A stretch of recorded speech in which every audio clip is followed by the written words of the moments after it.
Hello friends, Dave Bjork here, lung cancer survivor, patient advocate, and yes, I'm the Research Evangelist. And welcome to the Research Evangelist Podcast. You know, the Greek meaning of evangelist is bringing the good news, and I like to think that I'm bringing the good news by interviewing people in cancer research and care who are doing amazing work. I call them brilliant but not famous, and of course the funny part is that they really are brilliant, but my next door neighbor might not recognize their name. I'm here in Chicago, actually, and I'm super excited today. I'm here for the ASCO conference, and I'm here on the 99th floor of the Willis Tower, and I'm excited because this is my first video interview for my podcast, and so I'm really excited about that. I'm launching a series of new video conversations. I'm really excited today because I'm here with Cynthia Accuosti Jones, who is the Vice President of Sales and Marketing at Johnson & Johnson Innovative Medicines, and we're here for an event that we're going to talk about. But I'm really excited. Thank you very much, and welcome to the show. Thank you so much for having me, Dave. It's an honor. It's really great to get to know you. And as you know, I've done a lot of interviews with some of my friends at Johnson & Johnson, and so I'm excited to have a conversation with you today. So let's start by having you tell us a little bit about yourself. What I like to say is the earlier version of you. Tell us a little bit about that. Sure. Well, you know, this might be the punchline for the things people don't know about me, but if you want the earlier version, I was Cindy for much of my life, but we'll call it Cynthia from this point forward. I am very fortunate to have spent my whole career at Johnson & Johnson, but to your point prior to that, I'm from New Jersey originally. I grew up in an Italian family with lots of, cousins and family constantly around us. But from a young age, I was an athlete, and I think that has really helped me with both discipline, teamwork, but also I think the importance of, doing things for those other than yourself. So obviously you can be an athlete that's an individual sport or an athlete that's a team sport, and it just taught me a lot. I think a lot about myself, but also about the importance of kind of striving for the next big thing and believing you could do more than you could really do. So, I studied finance in school, so I'm sure we'll talk a little bit about my path at J&J. But growing up, I really was always inspired to be helping people. So I don't know that I could say I thought I would have a career in healthcare, but there were points where I thought, do I want to be a nurse? And I think I've heard you talk a little bit about some of your experiences in the sciences and realizing, I don't know if it's that I want to do, but I always knew I wanted to be in a space where I felt like I was helping people. And certainly growing up in northern New Jersey, you're tripping over pharmaceutical companies. So I guess there was probably some subliminal messaging there. But I had the opportunity actually throughout my time at Georgetown in school to intern at several pharma companies. And I really very quickly realized that what they were all doing was in service of someone else. And really that inspired me. And I think that was always my vision from that point, was that I really wanted to be working somewhere where I felt like we're doing something on behalf of someone else each and every day. And I'm very fortunate 21 years later to be doing that with J&J. That's amazing that you've been with the same company for your entire career. My wife has been at the same, she's a nurse and she works at Mass General. She's been there her entire career too, which is very unusual this time. It really is, and obviously, my parents have been, huge influences on me, and they both have been in their same careers their entire life. My dad's, was in sales, but started out at a small company in the shipping department in high school with his best buddy, packaging up boxes, which turned into a sales job out of school, which turned into him leading their sales department and retiring 45 years later from the same company. So I know it's not that common, but I do think that kind of loyalty that you feel to a bigger purpose and mission, and ultimately it says a lot. And I think that's what Johnson & Johnson, honestly, what I'm most proud about is that I think we have kept our core purpose through a lot of what we're dealing with. And I think certainly we're not insulated from anything in the external environment. We're a very large company across many different types of, whether it be in medical devices or in pharma, and obviously previously in the consumer world. But when you kind of know what that North Star is, it's a lot easier to get up every day and keep doing it. Yeah. Well, you also mentioned that you grew up in an Italian family. My mom's maiden name was Eminetti. And my grandpa Joe used to make polenta. That's one of my fond memories of growing up in Minnesota with an Italian mother who, she was an amazing cook, by the way. Yeah. Well, everything does surround food typically in the household. And even though my married name is now Jones, I'd say my father-in-law is the more Italian one of anybody, even though he came from England. Yeah. So you've been at the same place for your entire career. So why don't you kind of walk us through that path and talk to us about like what's kind of the North Star, or the common thread, and what's kind of been changing. Just kind of give us a sense of how you end up now leading the lung franchise. Absolutely. So I think I've heard you talk about being very curious. I always say my curiosity is what got me, in the sense of that's kind of what has fueled a lot of my career decisions. It's a combination of curiosity and building trust with people that, either bet on me or I felt like I'm going to follow them, right? And I think that's a lot of what leadership is about, and a lot of what, honestly, getting anything done in this world is about, is are people following you, and do they believe in the vision that you're setting? And so from early on, even though like we talked about, I thought, do I want to be a nurse? At the end of the day, the math, the business side of things, I grew up and had to do two things every morning. So I was very fortunate. My dad would take me to school a lot of mornings. And in the morning, we would come downstairs, and I had two jobs. One was I had to check the box score of the Yankee game. And most nights I already knew what it was going to tell me because we stayed up to watch them. And I had to check my dad's stocks. So he had like a yellow legal pad. He had his stocks written down, and I would have to check them. And we would talk about what happened in the stock market that day. And so I always had that from the beginning, this idea of like, what is the business, in service of? And, we can, if you're practical about it, everything really is a business. And so of course, Johnson & Johnson is in the business of delivering healthcare. But if we can't find a way to do that and actually keep, the patient at the center, then we've probably failed. So the curiosity for me is kind of what got me. I started my career in finance, very fortunate to go through our leadership development program at Johnson & Johnson, which gave me experiences through many sectors. I was in internal audit, traveling around the globe, auditing J&J companies, learning about our business model, but really learning about people, which is kind of my passion, is really understanding people and connecting them. But I kind of had the benefit of some really great mentors who, when I expressed, hey, I'm kind of curious as to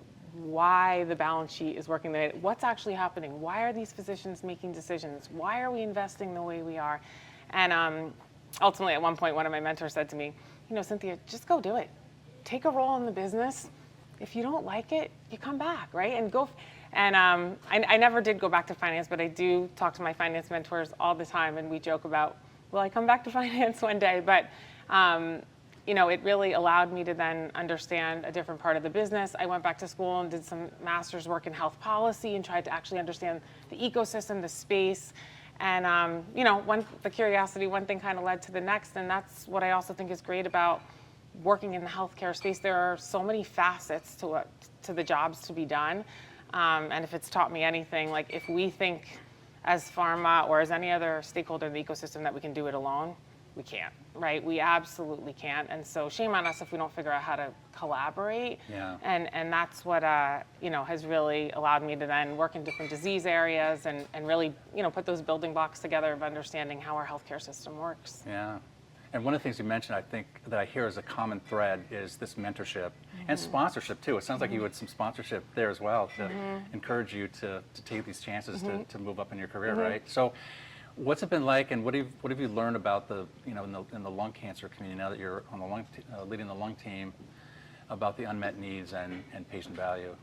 Yeah, so, it's interesting. You and I had talked a bit about my career. I have spent the better part of the last 10 years or so in our oncology and in our solid tumor businesses, but I also spent a couple of years working in some of our rare diseases.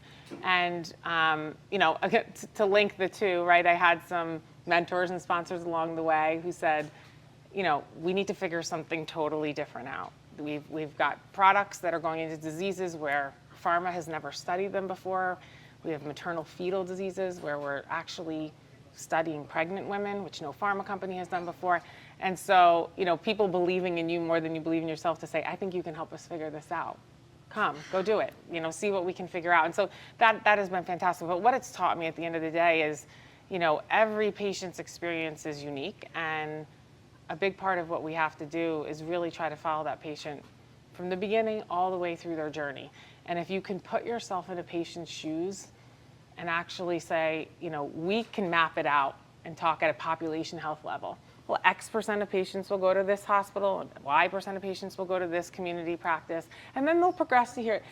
It becomes very easy to remove the human part of that conversation. And at the end of the day, the best work that I've been a part of and ever done at J&J has been when we're constantly talking about the patient. And that's what I'm most proud of what we're doing right now in lung. This team is incredibly patient-centric.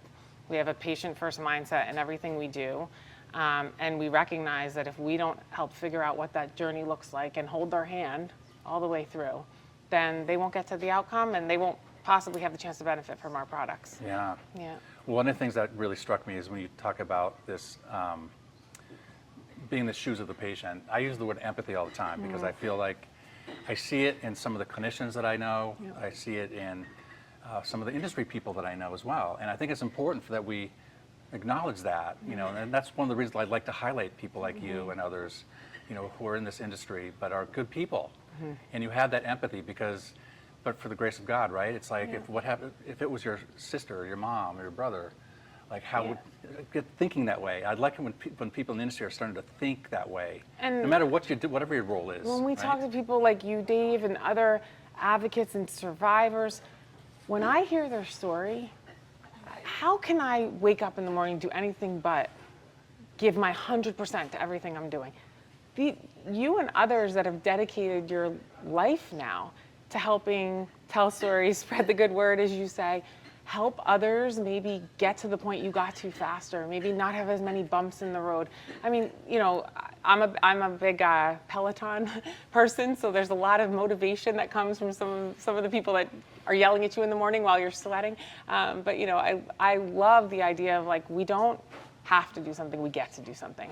And if there's even a day where I have a cold, I don't feel well, I'm like, I just want to feel better tomorrow so I can go back and live my life, do the things I want to do, and then remind myself how grateful I am the days when I can do all those things. And when I talk to our patients, I mean, their resilience is just so inspiring that I think, why wouldn't we? Why shouldn't we? We have to. Like, if we don't do it, who else will? And that's kind of what motivates me, every day. And that's also important that I always say that we're all in this together, and we need every one of these stakeholders to be engaged in the process, right? Because I live in Boston, and so I'm a research evangelist, and there's a lot of research that happens in Boston, as you know. But the basic science research that's happening in Boston, that's not bench to bedside without organizations along the way who invest in the companies, and then big pharma companies get involved to take it over the finish line, right? And so having people like you is really, we're grateful as a community for people like you. So appreciate that. Thank you so much. So tell us about advances in lung cancer research or immunotherapy that you're really excited about.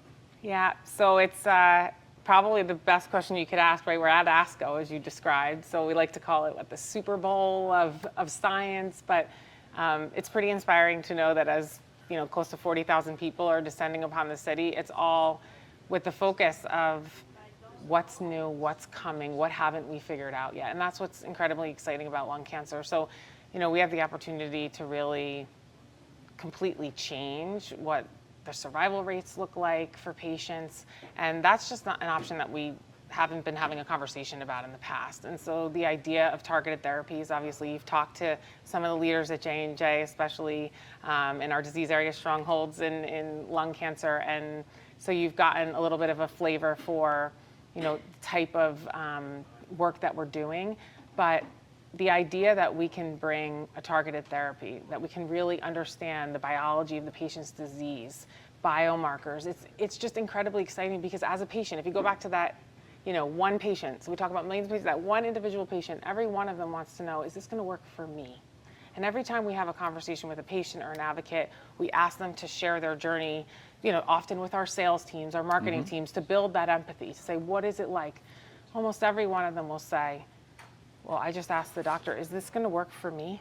And so the idea that we're getting closer and closer to being able to have much more predictability around patients is really important. And one of the parts of my career we didn't have a chance to talk about is when I left finance, I actually didn't move in directly into more of the role that I'm in now, but I spent 6 or so years working with payers, health plans, and really understanding that access part of the journey, which is another practical side to the fact that we have a healthcare system where we have to be able to better predict which patients will respond to which therapies. And that's, obviously another benefit of beyond what we're doing with the science that I think ultimately will be able to create greater access to care as well. Yeah, and I've often also talked about how we can have all the greatest medicines in the world, but if patients aren't getting access to it, then then we're failing.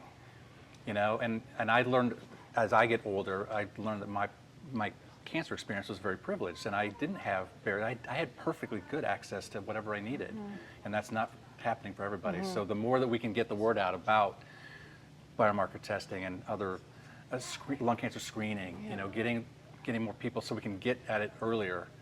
That's I think where we're but it's changed a lot since I was diagnosed. There weren't many options back when I was. It's funny, yesterday we were just having this conversation about, as you can imagine when you come to ASCO, it's also like the reunion of all the industry people who used to work at each other's companies and are all running into each other. And we were talking about an individual who used to work at Johnson & Johnson a number of years ago, and I was joking. I said, he was like the sole precision medicine guy before we had precision medicine teams.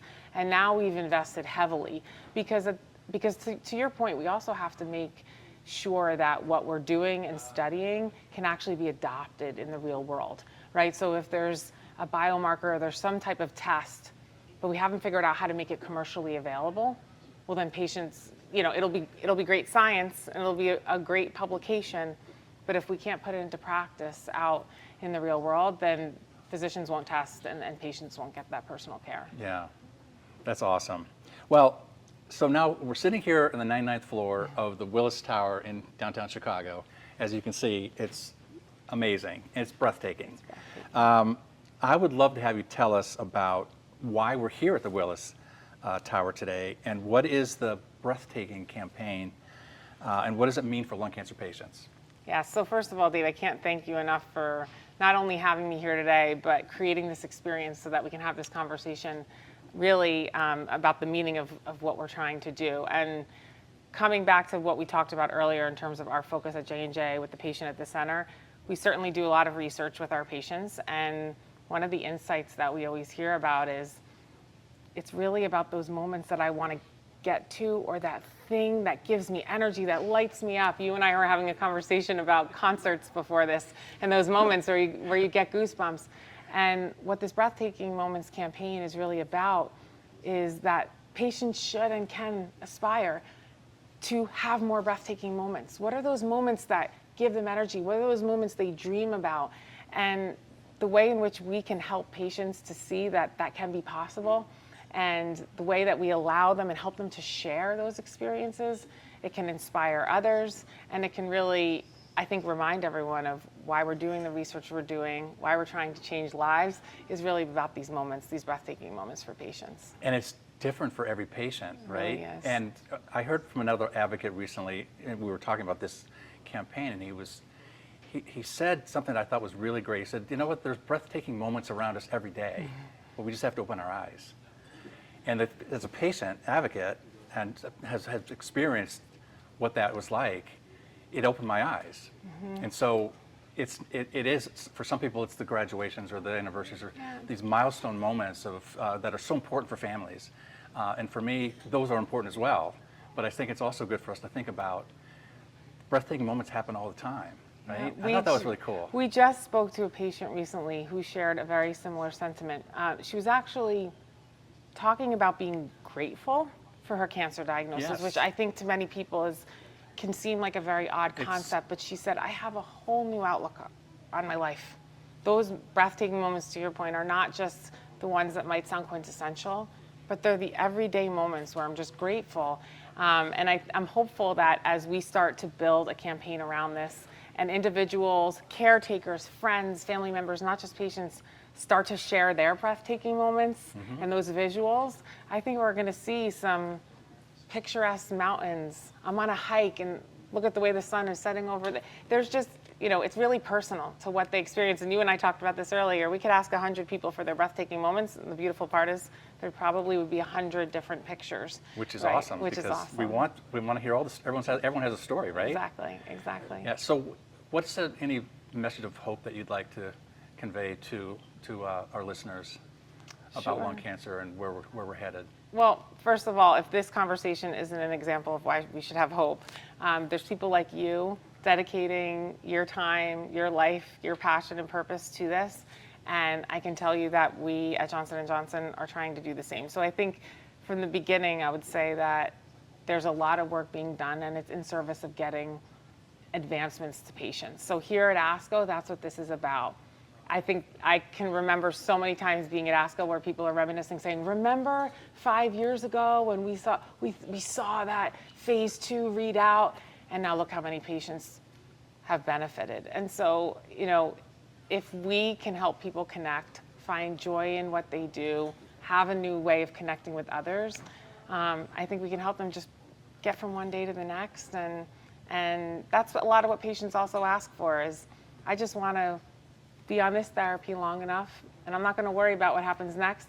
And I know there's people out there doing research so that if and when, there'll be another option for me. That's right. Yeah. And I often say the research that's happening today is going to benefit patients 10 years from now. Mm-hmm. And the research that was done 10 years ago, 20 years ago, is benefiting patients today. Mm-hmm. We got to keep that going. We do. And I worry about that. And I've asked researchers to say that that's the kind of thing that keeps them up at night, is like losing young people to science, because of all the challenges of getting funding and all that. Absolutely. Yeah, I know speaking of mentorship earlier and otherwise, we have so many programs at Johnson & Johnson that also focus on STEM and women in STEM and women in science. And I think the more we can help people understand the types of career paths you can have, that you don't just have to be in the lab or a bench researcher to be able to contribute to advancing research is something that, I often think, gosh, if I understood more of these career paths, would I have made different decisions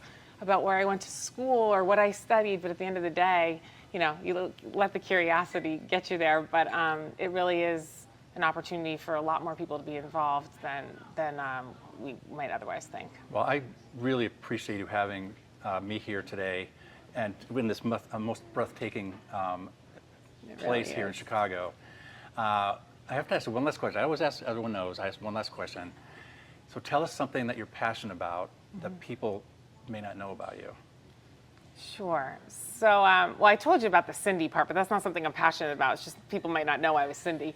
I guess what I would share is when I have conversations like these, people often ask about, have you ever been a patient, or do you have a patient experience that you think about when you go to work each day? And I feel very fortunate to be a mom of 2 beautiful girls. My husband and I do, but I went through IVF with both my children. And that journey was a very long one. I would never suggest that it is the same as a patient who's going through a cancer diagnosis, but the emotional support, the types of support I needed, the ways in which I found resilience are just things that I try to remind myself of, because you really can't ever be in someone else's shoes, as we talked about, but you can find ways to connect with people, and you oftentimes don't have to have a relationship with them personally to do that. And so us having this conversation, I'm very, very passionate about how we connect people, and how we help people realize that what you thought might never happen can happen. So I just really appreciate you having me here. I'm honored knowing the guests you've had on this show before that I admire and look up to. I go to work every day, and I'm very thankful that I'm definitely not the smartest person in the room, but I get to work with incredible people. I know the feeling. So thank you so much. I really hope that this campaign will build more connectivity in the community, and I think that it will. I know that it will, and I'm going to help. Thank you so much for everything that you do for our community, and thanks for being on the show. Thanks, Steve. Really appreciate it. Thank you.